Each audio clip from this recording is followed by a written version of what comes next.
நாமக்கல் மாவட்டத்தில் மாணவர் உயிரிழப்பு தொடர்பாக ஆசிரியர்களிடம் விசாரணையானது நடைபெற்று வருகிறது.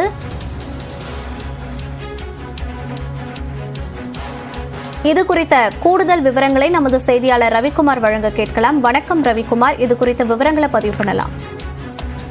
மோனிஷா, நாமக்கல்லை அடுத்துள்ளது எருமப்பட்டி. இந்த எருமப்பட்டியை அடுத்து உள்ள வரவூர் அரசு மேல்நிலைப் பள்ளியில் நேற்று 11ஆம் வகுப்பு படிக்கும் மாணவன் ஆகாஷ் மற்றும் அவருடைய சக தோழரான ரிச்சி சிறுவரும் தாக்கிக் கொண்டதில் ஆகாஷ் மரணம் அடைந்தார்.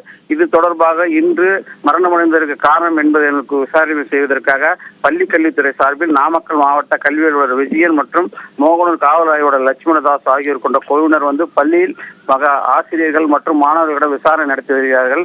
இந்த சூழ்நிலையில் உறவினர்கள் அவருடைய இறப்பிற்கு காரணம் மாணவர்கள் மட்டுமல்லாமல் இது விசாரணை செய்ய வேண்டும் என்று கூறியிருக்கிறார்கள். இந்த சூழ்நிலையில் பள்ளி மாணவனுடைய உடல் பிரேத பரிசோதனைக்காக நாமக்கல் அரசு மருத்துவமனையில் பிரேத அருகே வைக்கப்பட்டிருக்கிறது. இந்த சூழ்நிலையில் விசாரணை தற்போது நடைபெற்று வருகிறது. இந்த விசாரணையில் பள்ளி மாணவர்கள் மற்றும் ஆசிரியர்களிடம் மாணவர்கள் தாக்கிக் கொண்ட விவகாரம், தாக்கிக் கொண்ட இடம் என்ன என்பது குறித்து தொடர் விசாரணை நடைபெற்று வருகிறது. மோனிஷா, விவரங்களுக்கு நன்றி ரவிக்குமார்.